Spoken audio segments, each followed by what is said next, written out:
All right, we're looking at answers for review for quiz 3. Number 1, we're using the limit process to find the derivative of the function. You've got to show your work. If you don't show your work on this, I can't give you credit. So here's our limit of the difference quotient. We plug in x plus h for the x, so that's how we get this part, and then minus our f of x function.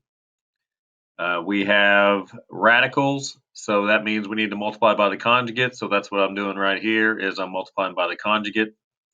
Remember, when you multiply by the conjugate, the only parts you want to multiply out are the conjugates, so we only want to multiply these conjugates out. So this times this gives me that, and this times this gives me that. Make sure we distribute this negative. I clean up my numerator. Everything without an h should cancel, which it does, and that leaves me with h in the numerator, and my denominator stays the same. My h is canceled, which gives me this. Once h is canceled, then I need to plug in 0.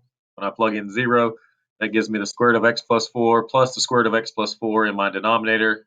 So I end up with 1 over 2 plus, or 1 over 2 times the square root of x plus 4. Number 2, alternative form of the derivative. So that is the limit as x approaches c. In this case, they told me c is 3. If they don't specifically say c is 3, then they might give you an ordered pair. If they give you an ordered pair, then the c value is the same as the x value. So that's why that's there. So then we have f of x minus f of c. To get f of c, I'm plugging my c into the function. So that's how I have 3 plus 4 here. And then on the bottom, it's x minus my c value. I get a common denominator in the numerator, so 7 goes here, and the x plus 4 goes there. Again, make sure this negative gets distributed. The x minus 3 on the bottom, I pulled that out to the front. My numerator reduces to 3 minus x. 3 minus x and x minus 3, those are opposites of each other, so that means they cancel as long as I replace them with a negative 1. So that means I just have 7 times x plus 4 left on the bottom. After you cancel, you should always plug in. So I plug in 3. 3 plus 4 gives me 7, and 7 times 7 gives me negative 149. All right, then we're just straight up finding the derivative. So that means we can use the power rule. We can go a little bit quicker. So the square root of x is the same thing as x to the 1/2. So 1/2 times 6 is what I did here, and then 1/2 minus 1 gives me the negative 1/2. This is the same thing as 1/3. So I have 3 times 1/3, and then 1/3 minus 1 gives me a negative 2/3. 6 and the 1/2 reduced to 3. Move this back to the bottom, gives me x to the 1/2. And over here, move that to the bottom. 3 times 1/3 gives me 1, so that's why I'm left with 1. Next one, 5 times sine of x. Derivative of sine is cosine. 5 stays there. And then 2 e to the x. E to the x, the derivative of e to the x is just e to the x. So this one's very simple.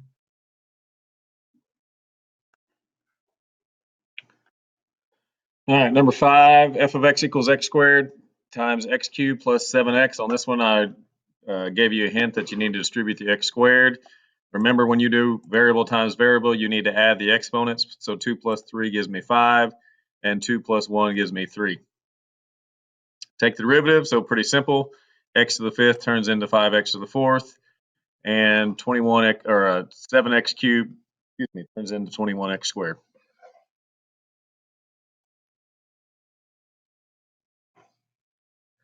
All right, number 6 on this one, again, I gave you a hint on this one that you only want to move the variable.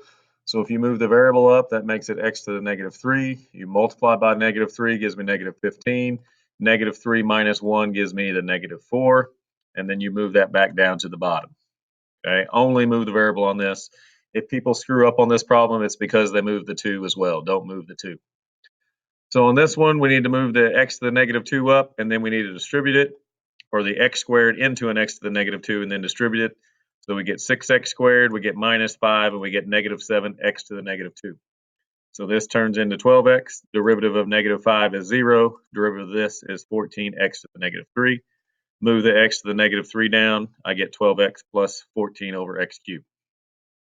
Number 8 says if f of x equals that, then f prime of 2 is. So that means I need to find f prime, and then I need to plug in 2.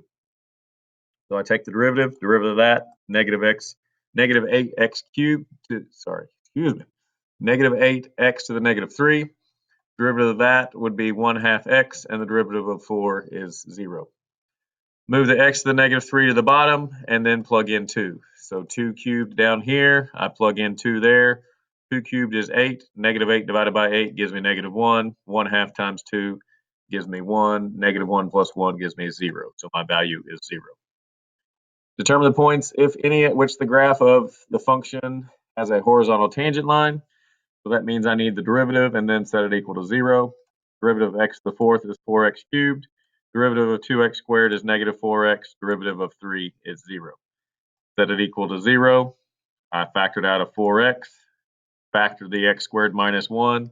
Set each of those equal to 0. Gives me x values of 0, 1, and -1. The problem asks for points, so that means I need the y values to go with them. So I plug in my x values back in the original. When I plug in 0, I get 3. I plug in 1, I get 2. I plug in -1, I get 2. Number 10, we actually did this one in class together, and it was in your homework, so we ought to be pretty good at this one. So when you're finding k, the first thing you want to do is set the two equal to each other, and I always like to get k by itself, which is what I did there. Next step is to take the derivative of f. So f prime equals 3kx squared. Then you're going to set the derivative equal to the slope of your line. In this case, there's a 1 in front of that x, so I set my derivative equal to that. And solve for k over here, so k equals that. So since k equals this and k equals that, then that means these two things have to be equal. I multiplied by x cubed, which gave me x over 3, and then I multiplied the 3 over, which gave me 3x plus 3. Subtract the x gives me the 2x.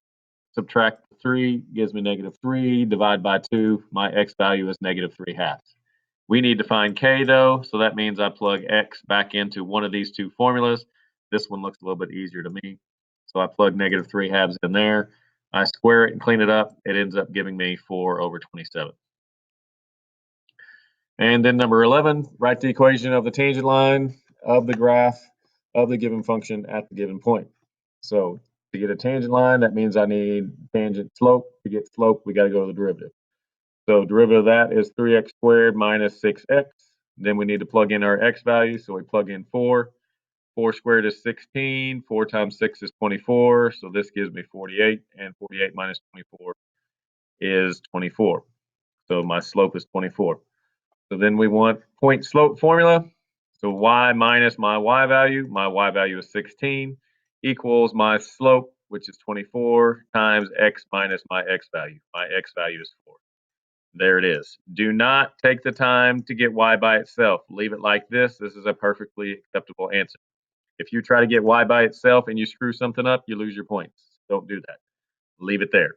Plug in there, plug in there, plug in there, leave it, and move on to the next problem. All right, so there's the answers to review for quiz 3.